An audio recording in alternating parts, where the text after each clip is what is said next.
For those of you who don't know me, I'm Dr. Vinita Mathew, and I'm a family physician and a counselor. I'm the founder of an organization called Raahat. It's part of Ashok and Ashok One Hospital in Mumbai. We have a place in Mumbai. And on this day, like of International Women's Day, I felt it was appropriate for us to talk on this very important topic, which is affecting millions of women, young women in our country. And the most important aspect is not that just the medical aspect, but I'm looking at how this condition is affecting the mental health of so many young girls, women in our midst. The whole vision of our organization, Rahat, is to give whole person care. So we're not just looking at the body, but we're looking at the mind, the emotions, the social well-being, the holistic aspect of a person's life. So today's conversation is PCOS, and we'll begin. We have two of our speakers here today. One is Dr. Akanksha Sahay, or Akanksha Shetty, what she calls herself. She's a gynecologist practicing here in Kandivli. And we have Dr. Indhumathi Kuberan. She's a diabetologist. She's also practicing here in Daisar, in Borivali. So thank you both for joining us today. And I'll do is I'll just ask you all a few questions.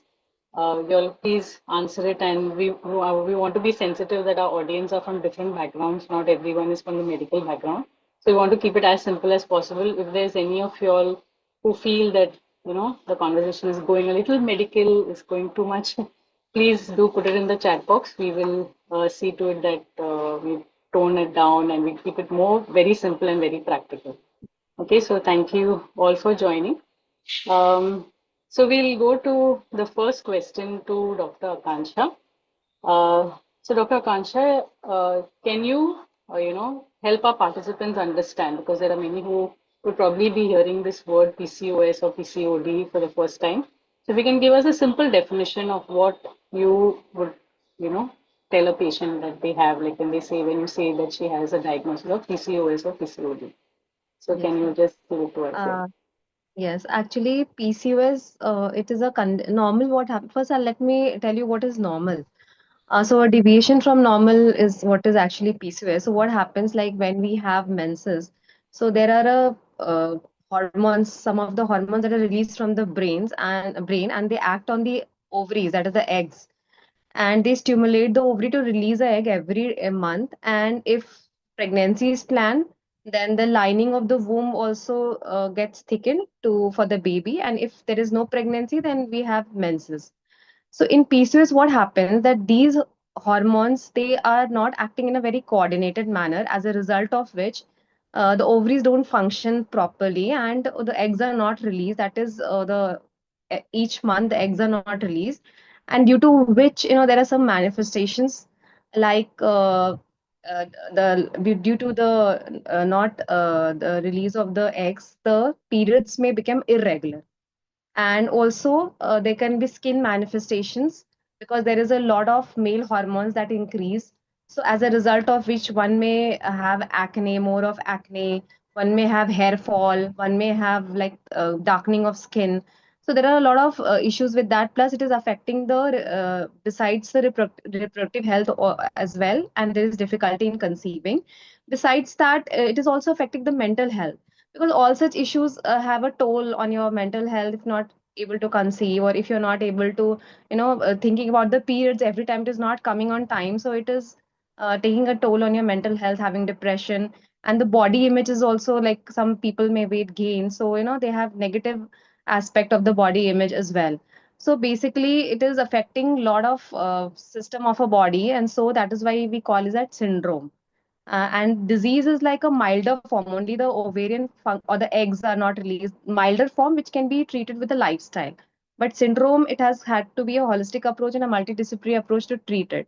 So this is a difference between the two. Yes, thank you so much. Thank you so much. That's very useful to understand that. So, Dr. Indhumathi, can you tell me, because you are a diabetologist, you may be seeing a lot of patients coming with hormonal imbalances, like Dr. Akanksha shared, there are things that are happening in the body, not just physical, but there is something internal also. So, can you just explain a bit more about that? Yes. So to simplify for the audience, I will, the patients can be divided into three age groups. So one is the teens. They have a different set of mental problems. The teens have a different, which has to be handled in a different, in a separate manner, in a particular manner. Then I will come to the early 20s and the late 20s. They have their own set of problems, which is different from the teens. PCOS is the same. All the three age groups which I'm going to talk about is going to have the same uh, physical symptoms. The mental symptoms vary. So the teens are going to have a separate set which has to be dealt separately, and there the mental health experts come into play more than us clinicians.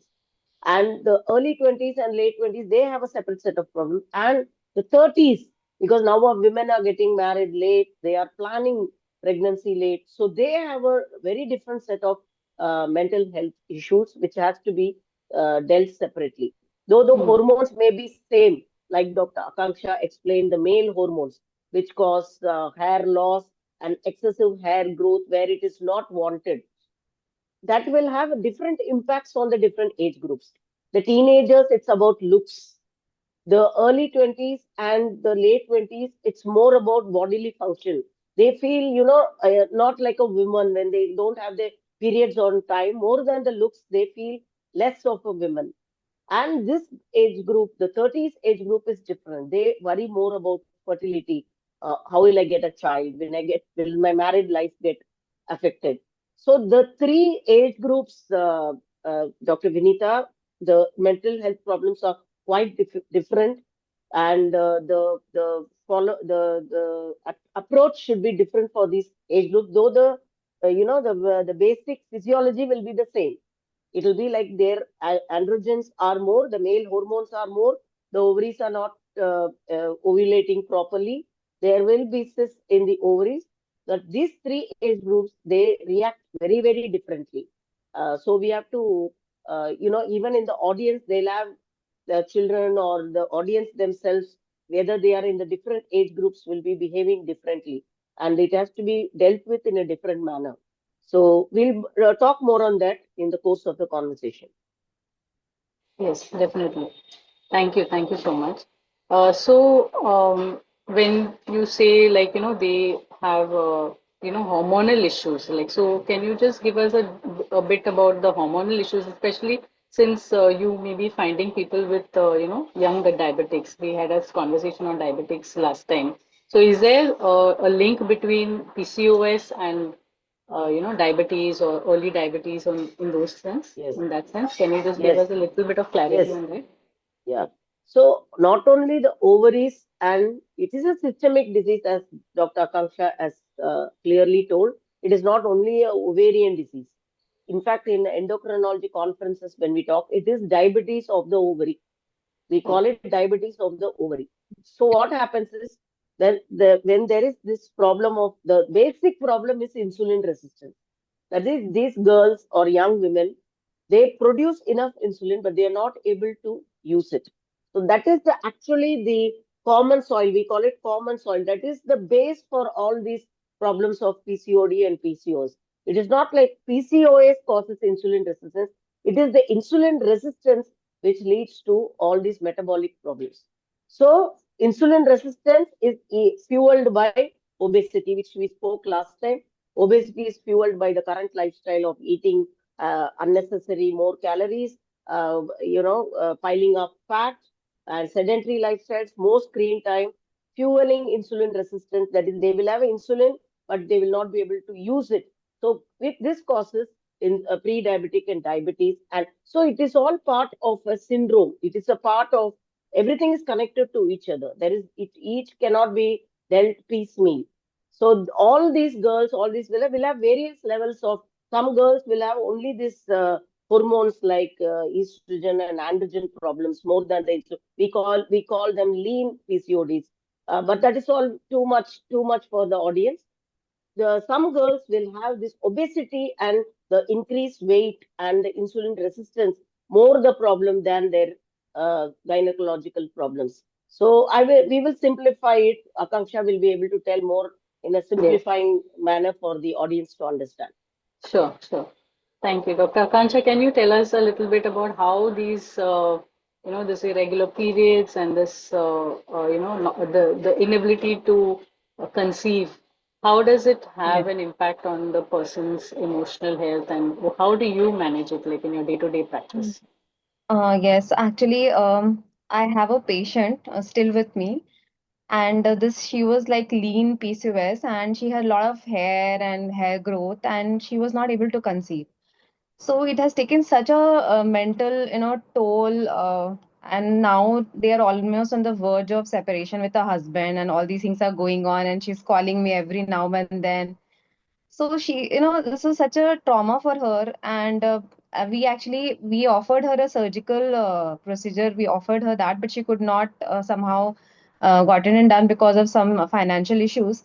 But I still, she is calling me, and she's in a different state. I was in a different state that time. I was in Gujarat that time. So still, she is calling me every now and then and discussing her issues. And recently, she disclosed to me that she's now separating, on the verge of separation. She's staying separately. So you can imagine how much of an emotional toll it has taken on her health, because she's not able to conceive. So, and everyone wants, every woman, they dream of motherhood. So, it really have a very negative impact on them. So, this is one live example. And about irregular cycles, patients who come to us, no, they feel that if they are not menstruating, that something is wrong with them. Sometimes all this everything is accumulating, and that is causing all the disease, and that have this is how they think. So, so normally also, and in this PCOS, what happens? You can't predict when you're going to have menses. And in India, there are so many religious activities that we have. I have normal patients also who come to me. Most of the patients like, Are, I have puja at this time. Please give me some medicine to postpone my periods.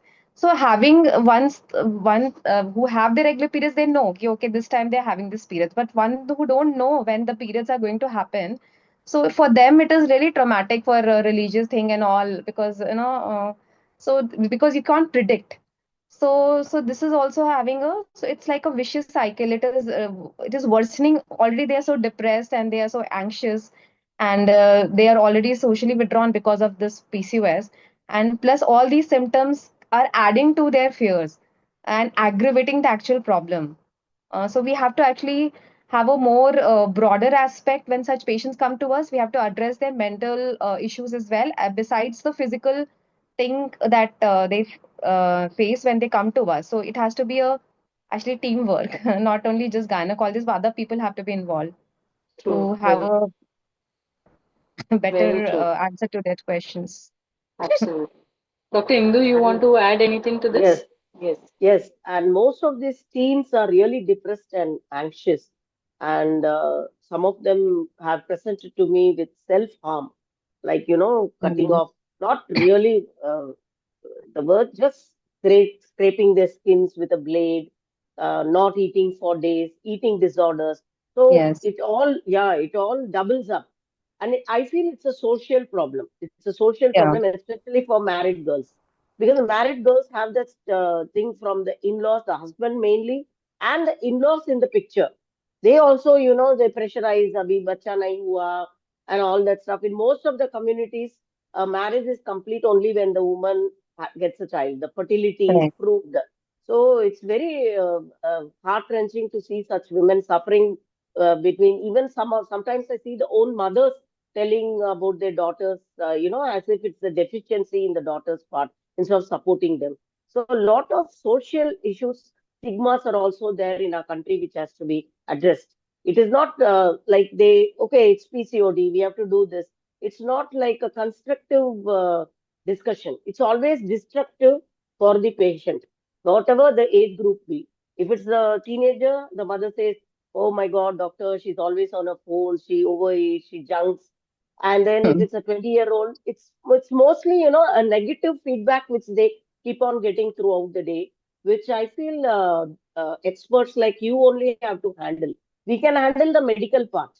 We see Mhm. she can give a fertility drug, I can give her metformin, but ultimately 80% of the treatment is in the with the mind of the patient, giving them a Very, positive outlook. very, very true.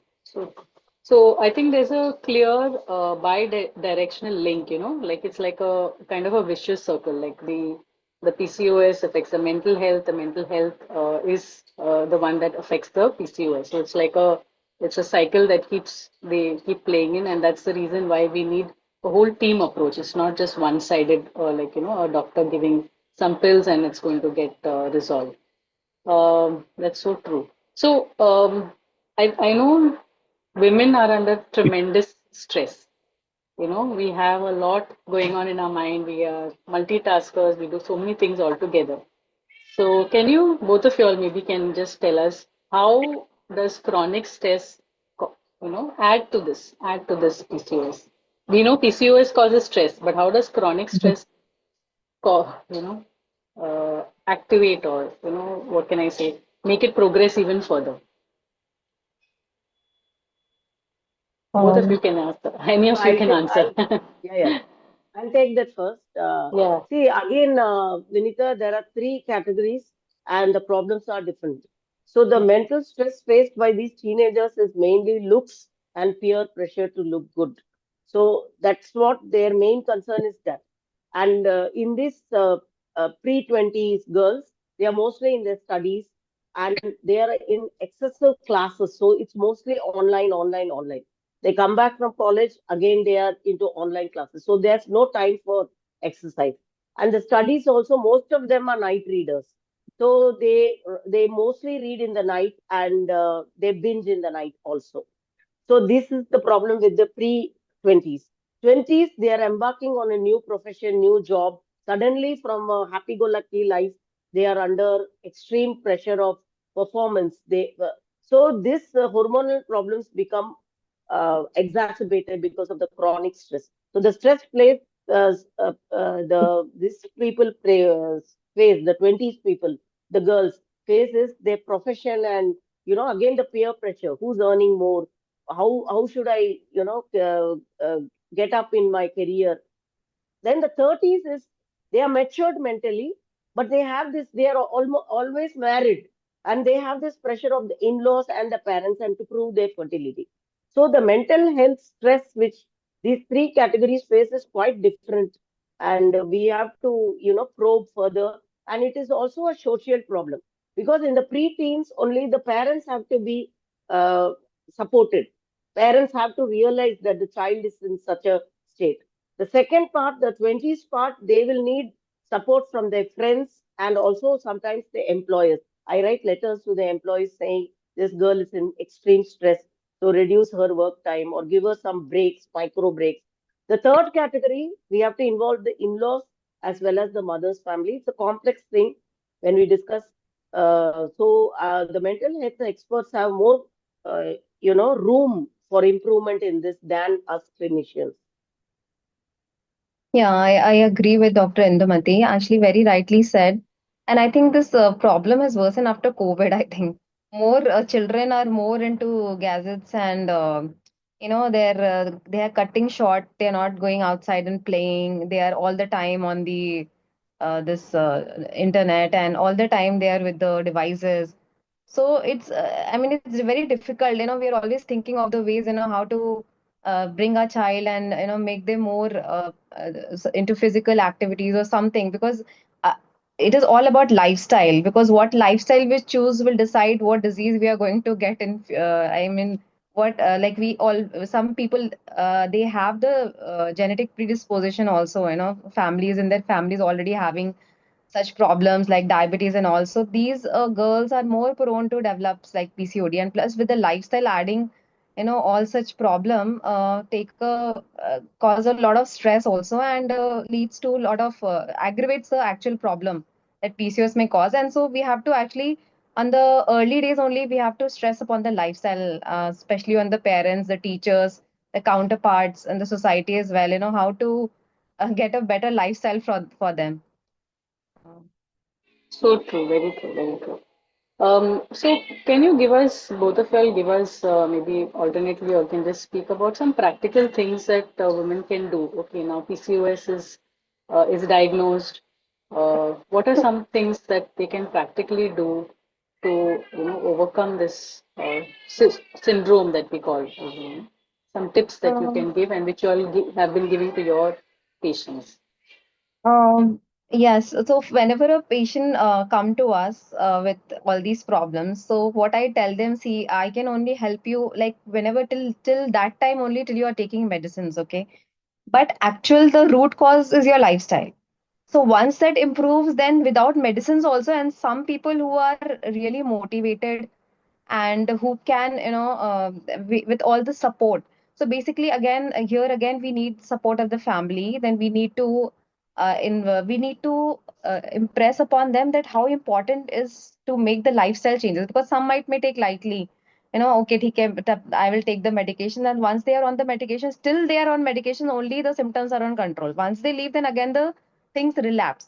So they're so they that motivation has to be there, that you have to have regular exercise, you have to have the food changes. Like there are certain foods which the causes a lot of inflammation in our body, which increases the androgen levels as well. So that needs to be avoided, like all those sugary drinks and all, and which are good for us, which decreases the androgen levels. Like we have these flax seeds, we have soya products.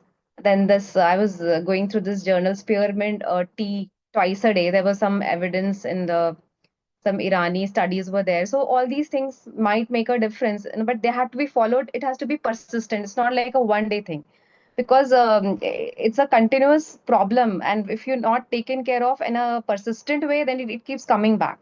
So that is more important. And also positivity, mind positivity. So we have to have some, there are some support groups as well, where there are WhatsApp group where people talk about what all they can do, and talking to these people, no, they can have a positive impact on your body and mind. Plus, we can write down positive things in our diaries every day, how to improve on these conditions. So basically,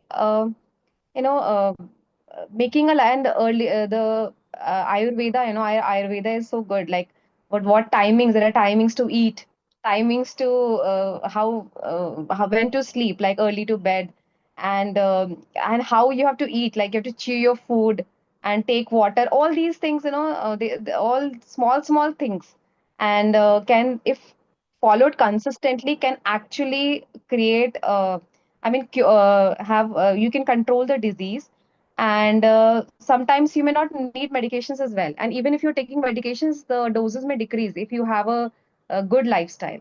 So I Mhm. think that is what matters in the end. Great, great. Thank you. This is very helpful. What about Dr. Indhumathi? Anything that you are telling your patients? Yes. Since I'm older,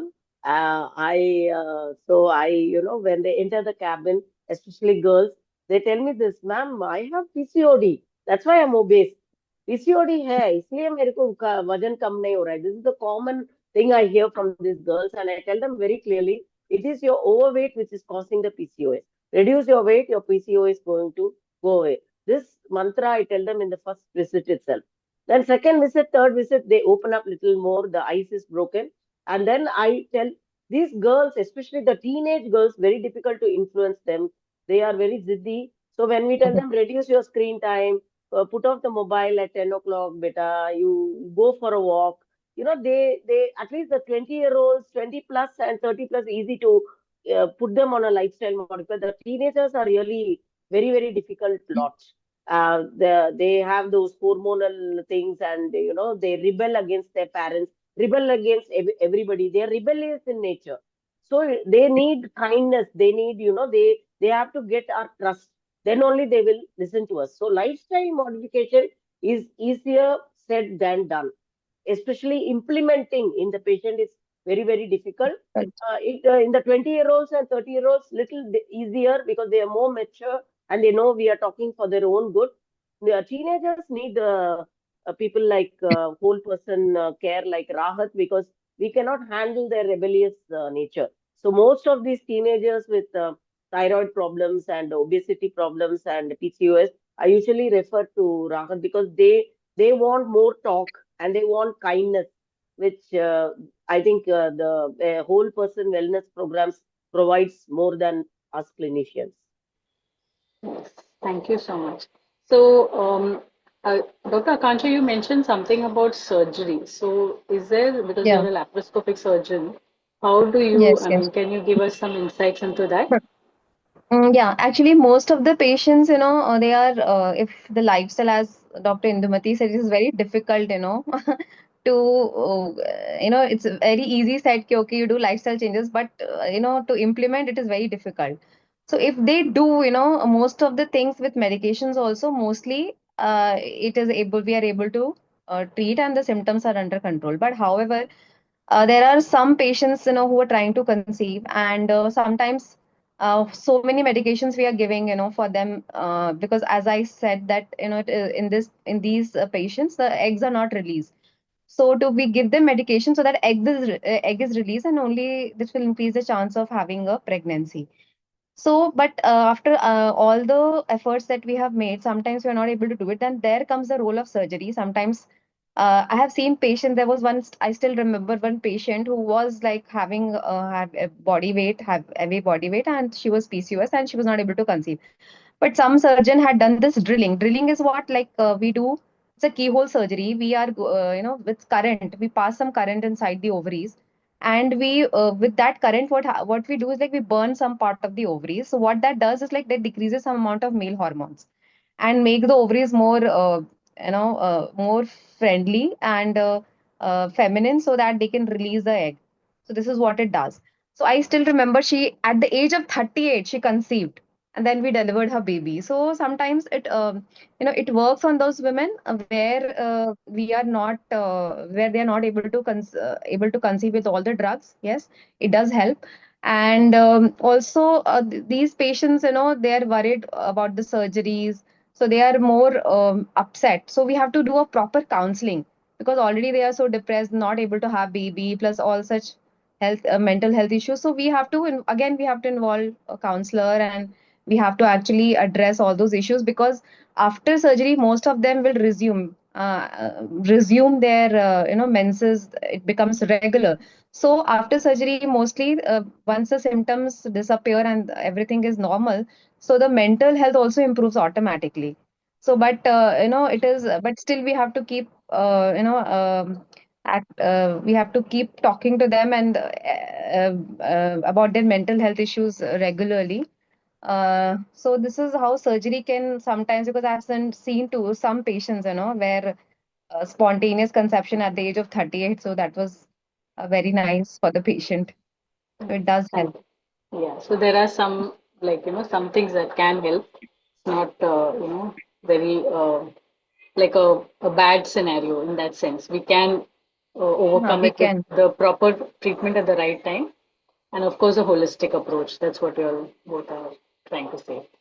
Yeah. Yeah. So, is there anything else like you want to tell, kind of encourage families? Basically, I'm looking at how the families can support the such women, young girls.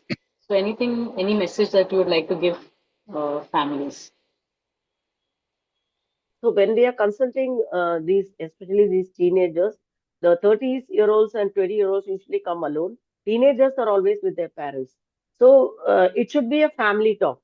And if the mother or father are working and they have that habit of, they themselves have that habit of increased screen time, the child is not going to abide by. So we have to encourage the parents also to become physically active, to eat more healthy home cooked meals.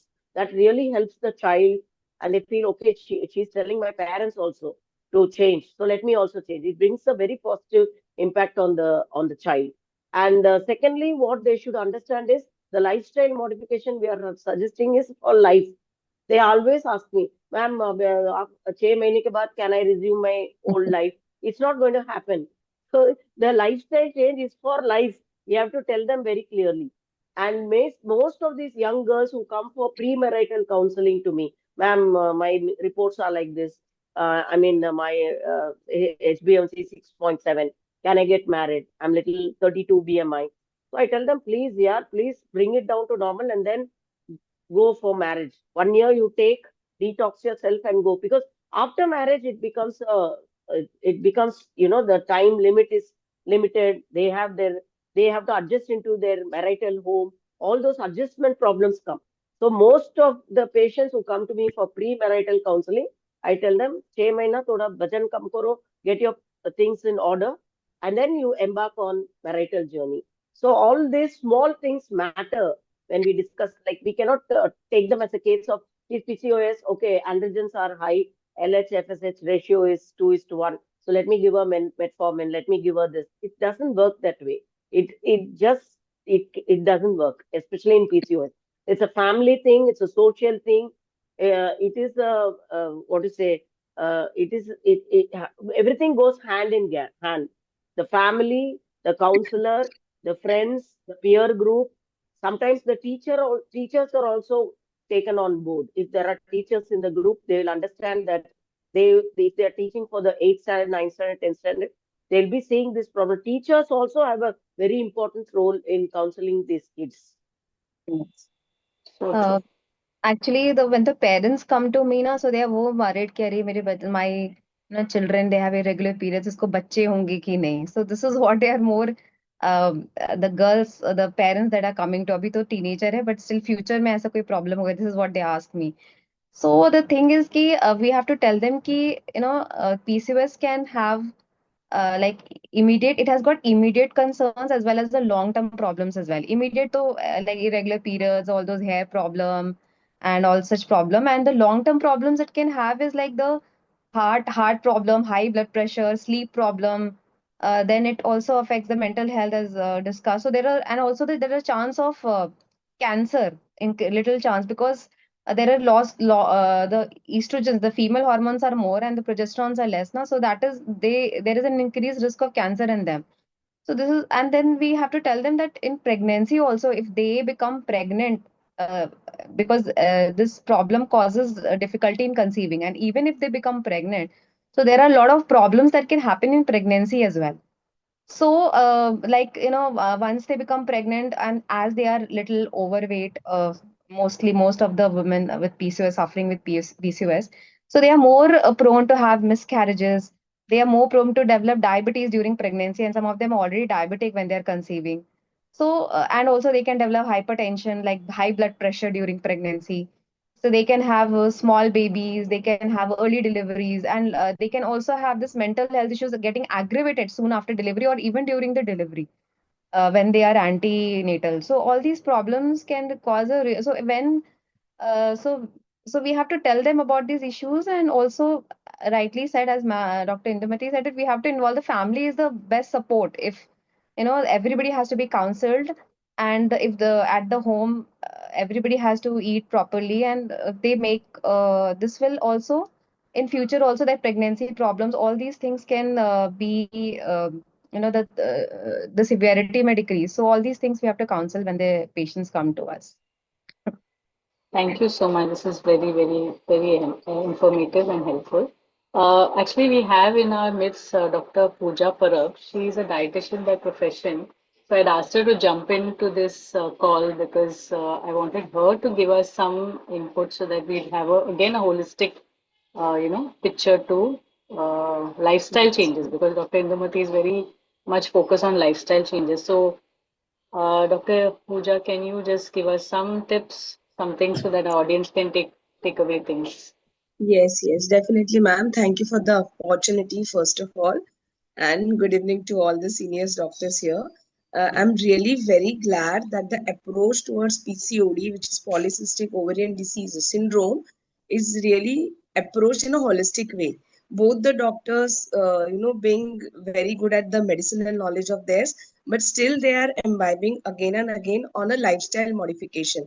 So when we talk about a lifestyle modification, the first thing comes is diet, second is sleep, third would be exercise, and fourth is your mental stress. So because I'm a dietitian, I will be focusing on a diet first. So anything when you want to approach, the holistic approach comes with medicine plus these four-legged tools, I would say.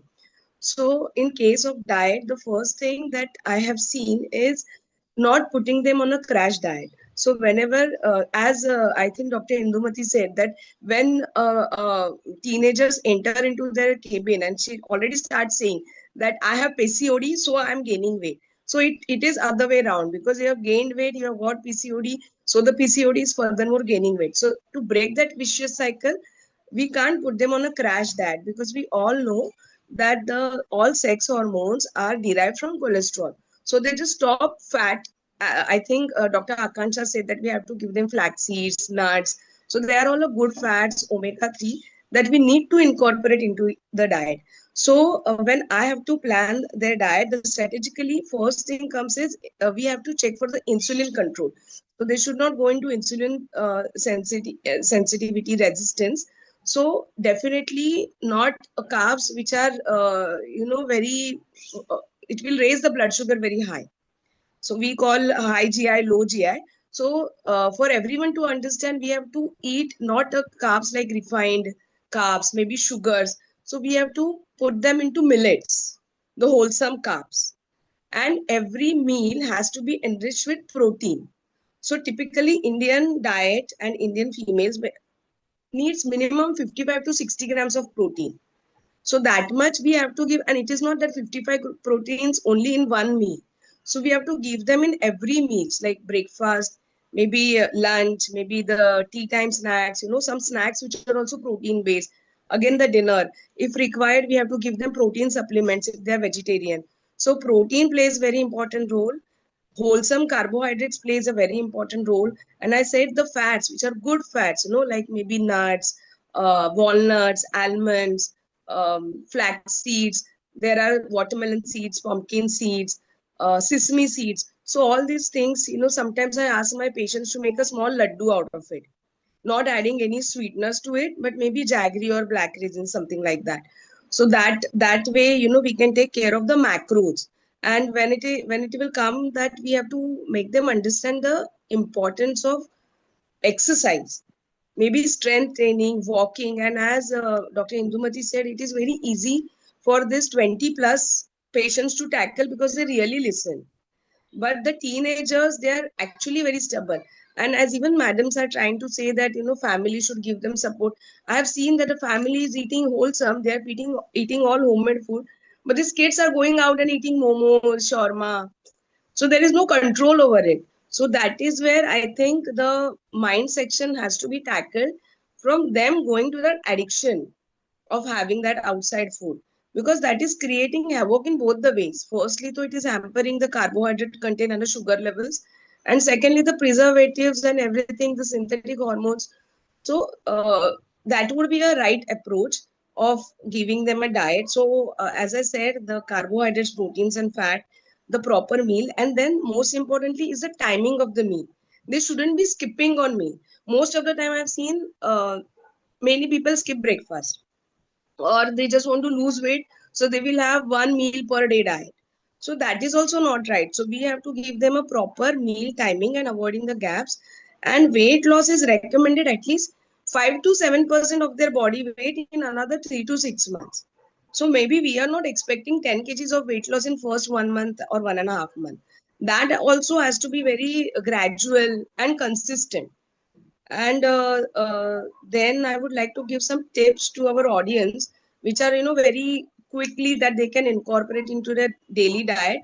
The first thing is add protein to your meals with every time meals. Then do not eliminate the healthy fats. As I said, the nuts, seeds, and a small amount of ghee is also okay. Uh, the very good seed that I recommend is halim seed or garden cress seeds, which is generally made into laddu or a porridge. Not every day, maybe twice or thrice a week, which can be made into a porridge or a laddu. And you can try soaked methi dana in the morning, and some cinnamon powder also helps, but that is also nothing should be overdone. If I'm saying cinnamon powder, then it has to be a pinch, not more than that. Maybe green tea as a detox drink. So these are some takeaway, some tips that at least itna to karo. At least these are few things if they do, and then the PCOD and the overweight and the obesity, and that cycle will somewhere try to get disrupted. And what we want is the result. For every patient, what we True. want to see is the result. If, as ma'am said, that there are some long-term effects and there are short-term effects, at least we'll be able to manage the short-term effect. They will not end up into long-term effects. Very true. So Very true. everyone, whether she has PCOD or she doesn't have, needs to get this education that they can might get it. Correct. So how to approach that? And ma'am, Very so I true. think this is what, if anyone wants to ask any queries, I'm very willing to answer.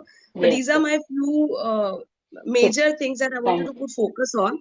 That carbohydrate, protein, and fats are the major important engines that do not drop them like a hot potato. We need them in our diet, and good very true. fats. Very true. Very true. Thank you so much. This is very helpful. Yes, yes. Yeah, Thank you. I think we've spoken quite a lot and we've discussed quite a lot. I would like this, the time to be open for the audience. If any of you all have any queries, anything to ask, so we have another 10 minutes, more than 10 minutes. So you can unmute or you can put it in the chat box. We'll be happy to answer.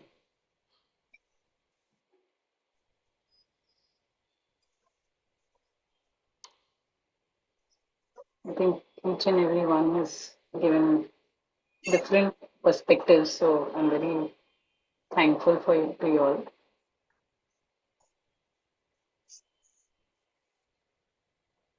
Any queries? Any?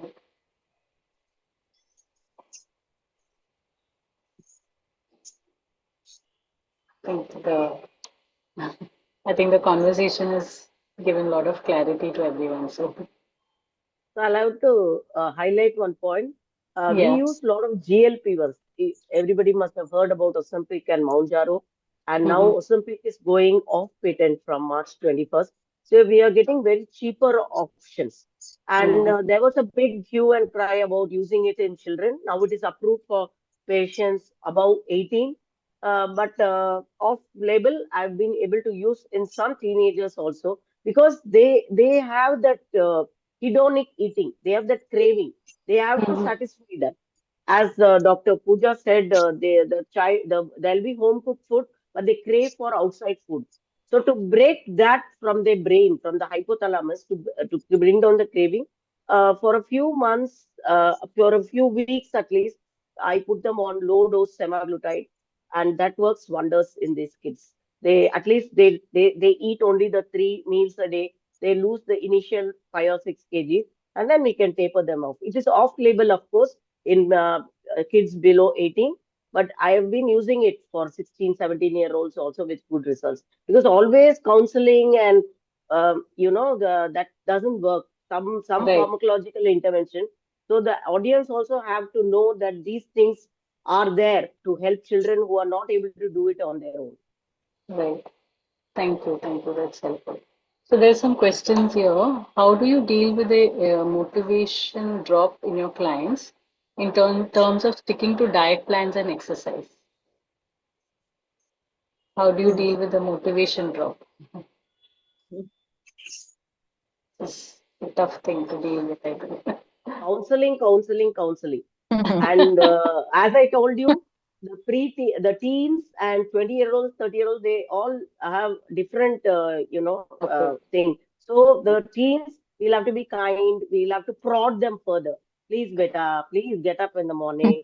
Go for a walk. Go to the gym. You look very pretty. You're already very pretty. You look very pretty if you lose some 5 kgs. Like it's all sweet talking to the teens. 20-year-olds, Right. they come to us with the agenda. Ma'am, I want to lose weight. I want to look good and I want to get my periods back. So it's easy for them. And they are very, very compliant mostly. They don't fall back like these teenagers. 30-year-olds, Mm-hmm. they are under tremendous pressure to prove their fertility. And they are also very, very compliant. But all these three age groups, I've been using a lot of GLP-1s in my practice, at least, for a short term, just to break that cycle of craving, craving, craving.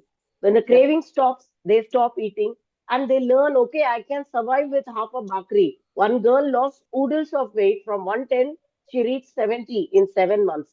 And Wow. everything went away, the pre-diabetes, everything went away. She's a very happy woman. And now she's made from XXL size, she has come to now M size. So she's Wow. very happy with her looks. And now I told her it's time Mm-hmm. to stop. now you lose muscle if you continue. Now, so she realized I'm able to survive with just half a bakri in the morning and half a bakri in the night.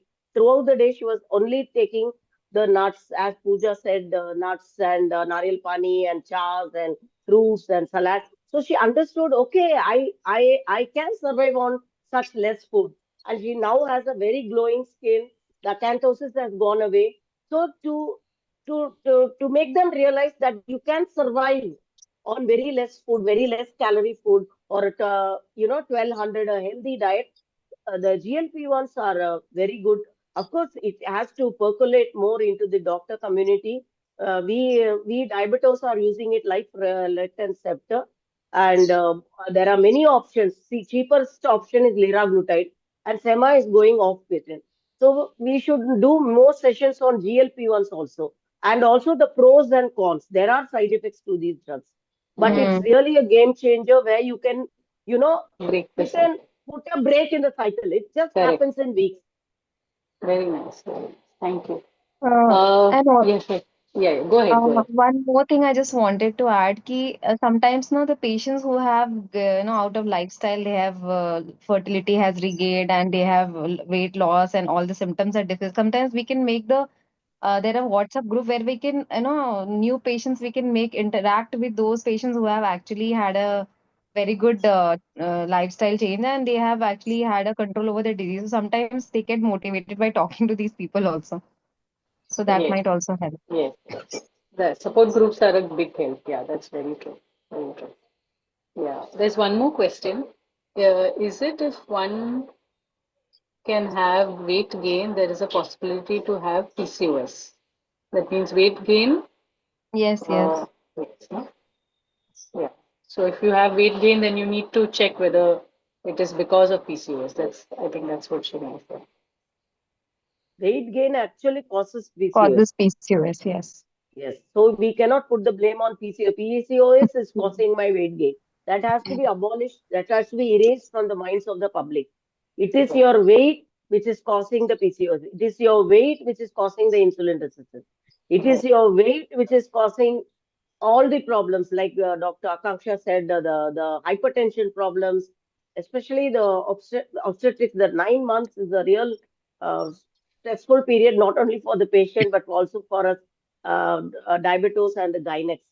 It's so stressful because they get additional problems apart from the usual gynec problems. That is because you are overweight. Now, that has to be clearly made clear to the patient and the family. In fact, some of the Western countries they don't offer IVF beyond a certain weight to the patients. First, the patient have to lose weight, and then only they can have because is not good for pregnancy also for the outcome. Right. Very true. Very true. Yes. I think that's all for the questions. I don't think there are any more questions. So I'd just like to take this time to thank Dr. Akanksha and Dr. Indhumathi and Dr. Pooja for all that you all have shared with us. It's so informative. I think it gave us a holistic picture to PCOS, and we're looking forward to having more sessions like this so that people would get a picture of what is the meaning of whole person care, how whole person care can impact every area of our life. And we want to be treated that way. We want to ourselves to be treated that way, and we want to treat others that way. So that's what our whole aim is at Raahat and Ashok and Ashokwan Hospital. So I want to thank the audience for just joining in today, and we'll keep in touch with you for further sessions that we keep having. Thank you. Thank you so much, ma'am. Thank Thank you. you. Thank you Thank so much. Thank you. you, and happy Women's Day to everyone. Yes, happy Yeah, Women's Day to thank each you. and everyone. Thank Yes, you. thank you Thank very you much. So so let's much. try to understand that PCOD is not more than woman. We can anytime conquer it. Overcome it. Yeah, we can overcome it. Yes. Yes, we Sure. can. Yes, ma'am. Thank Okay, ma'am. you. Thank you. Bye. Thank Thank you. you. Bye. Thank you.